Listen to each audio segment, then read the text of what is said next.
Daigo masih menaruh rasa penasarannya kepada pria dengan separuh wajah yang ada di hadapannya. Meski terpisahkan oleh kaca, pria itu menceritakan bagaimana ia akhirnya mendapatkan bentuk wajah seperti itu. Di mana 18 tahun yang lalu, ia tinggal di desa Kuge bersama ibunya. Tak banyak yang ia ingat saat itu, hanya nyanyian beberapa penduduk yang tengah berkumpul. Nyanyian yang terdengar sangat mencekam, diikuti dengan bayangan besar dengan membuka mulutnya yang lebar mendekat ke arahnya, dan semakin mendekat. Entah apa yang berikutnya terjadi. Tiba-tiba saat begitu tersadar, ia sudah berada di pelukan ibunya. Dan setelahnya, mereka memilih menjauh dari desa Kuge dan hidup dalam persembunyian. Hingga saat ia dewasa, ia baru menyadari bahwa ia tak memiliki sertifikat kelahiran. Setelah mencari tahu lebih lanjut, ia menyadari bahwa setiap bayi yang terlahir di desa tersebut tak begitu saja diberikan sertifikat kelahiran. Daigo berpendapat bahwa kemungkinan bayi tanpa sertifikat itu memang untuk dimakan. Tetapi pria tersebut memilih menghindar dan memakai kembali wajah tambahannya, kemudian meninggalkan tempat tersebut.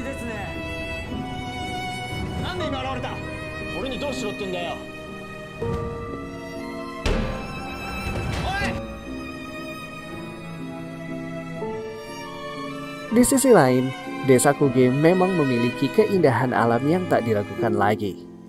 Namun mereka yang tinggal di dalamnya terasa sangat bertolak belakang.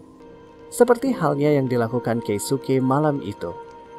Dengan meletakkan beberapa keping potongan daging di atas selembar kain lusuh dan ditempatkan di atas batu yang di sekelilingnya bertaburkan bunga serta lilin yang menyala.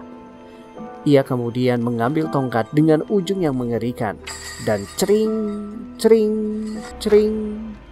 Keisuke memukulkan tongkat itu dengan penuh keseriusan, seakan seperti ia tengah melakukan suatu ritual. Sementara itu, di kuil Kuruno Kami, nampak di sekitarnya para lelaki desa Kuge sedang berlatih alat musik bersama. Namun Daigo yang baru saja diakui oleh warga desa tersebut datang terlambat pada hari pertama latihan. Hal itu membuat Pak Sabu merasa murka dan menegurnya. Daigo terus dicerca dengan pertanyaan-pertanyaan yang cenderung mengorek setiap privasinya. Beruntung seorang pemuka agama yang terlihat masih muda menghentikan Pak Sabu untuk terus menanyainya.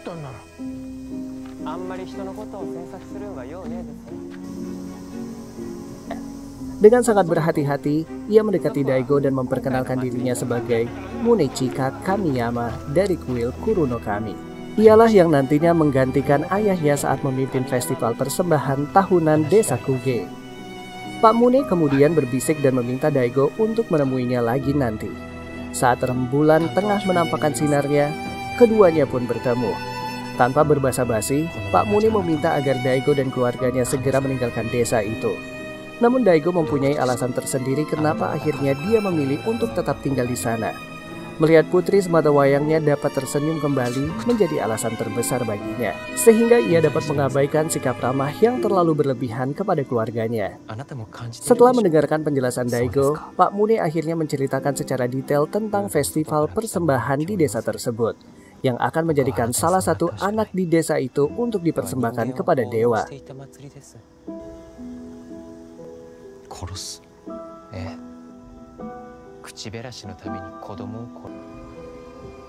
Akan tetapi saat Daigo akan menanyakan sesuatu hal lebih detail, Pak Sabu dan yang lain mencarinya. Dengan cepat Pak Mune memberikan kartu namanya dan Daigo pun bergegas menyembunyikannya. Tak berapa lama Pak Sabu dan Jin menemukan mereka berdua. Pak Mune menjelaskan bahwa ia tak sengaja bertemu dengan Daigo saat berada di toilet. Seperti biasa, Jin dan Pak Sabu terus mencoba mencari tahu segala hal tentangnya. Tetapi akhirnya, ucapan Pak Sabu sebelum meninggalkannya membuatnya curiga.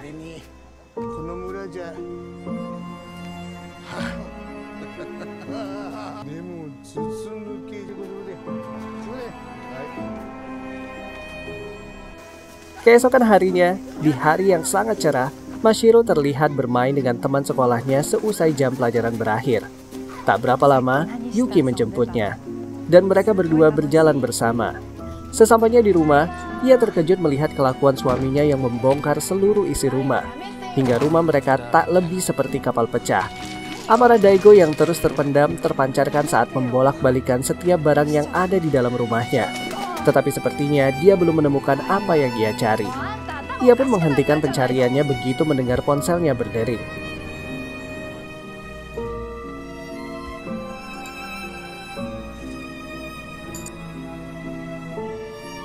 Malam pun tiba.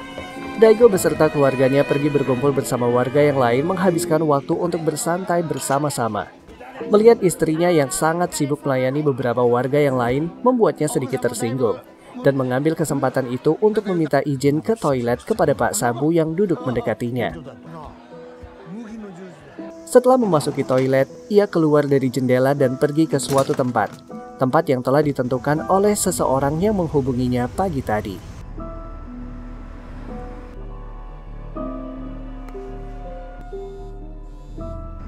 Bertempat di Hotel M, kamar 801. Ia bertemu dengan seseorang yang baru lagi. Pria berkacamata yang memiliki nama Utada mempersilakannya masuk. Saat ia mengatakan bahwa dirinya juga yang sebelumnya membantu Pak Kano, akhirnya Daigo pun mengikutinya memasuki kamar tersebut. Daigo menolak berbasa-basi dan duduk di dekatnya.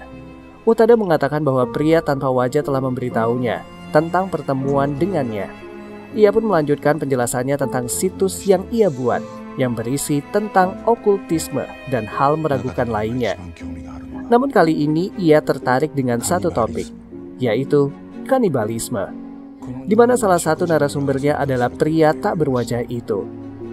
Segala rahasia tentang desa Kuge dan juga Pak Kano juga ia ketahui dari pria yang tak memiliki wajah tersebut. Utada juga mengaku ia tak begitu mengenalinya, karena selama ini komunikasi mereka selalu bersifat satu arah.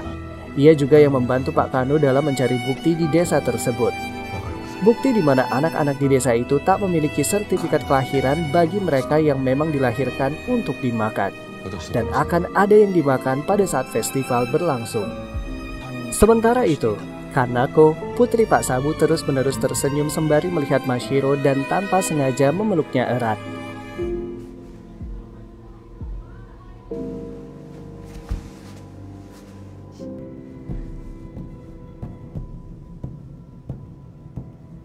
Yuki memperhatikan kejadian tersebut, kemudian mendekatinya. Begitu menyadari Yuki memperhatikannya, Kanako melepaskan pelukannya dan terus-menerus mengucapkan maaf.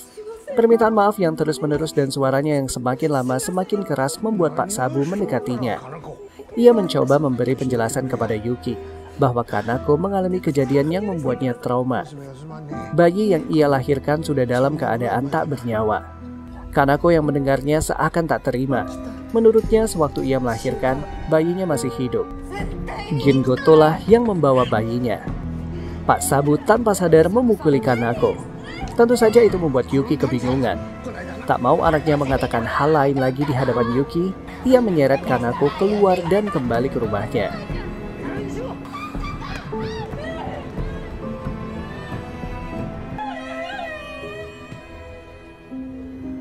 Daigo yang masih berada di motel bersama Utada mengetahui bahwa bukan Utada yang terakhir menelponnya, karena ia menelponnya sekitar sebulan yang lalu. Kemungkinan seseorang yang menghubungi Pak Kano terakhir kali adalah untuk memberitahu di mana lokasi anak-anak yang tanpa sertifikat itu disembunyikan. Hingga akhirnya, Daigo kembali ke desa Kuge untuk menjemput istri dan anaknya. Sesampainya di sana, ia disiram oleh jin dan diikuti oleh lainnya yang mengatakan bahwa seharusnya Daigo tidak meninggalkan mereka tanpa mengatakan apapun. Pertemuan makan bersama pun selesai. Mereka kembali ke rumah masing-masing. Sebelum tertidur, Yuki menceritakan kejadian saat Daigo pergi. Kejadian tentang Pak Sabu dan Kanako.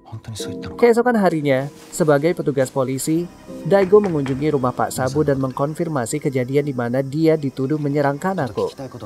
Mendengar ucapan Daigo, Pak Sabu bertambah murka. Ia menutup kelambunya dan mengusirnya.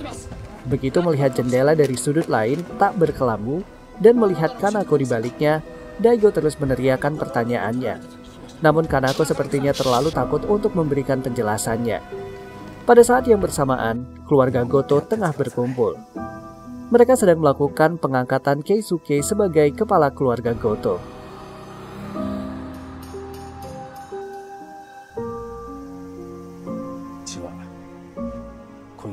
Sementara itu, Daigo kembali ke rumahnya dan meminta bantuan kepada istrinya untuk mendekati Kanako dan mengorek segala informasi tentang Gin Goto.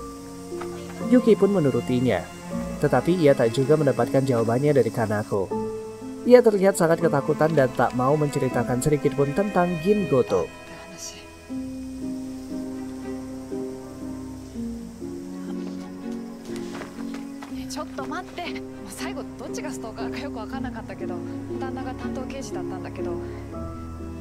Sedangkan Daigo pergi menemui Pak Mune. Ia ingin menanyakan kenapa para penduduk selalu menghindari keluarga Goto.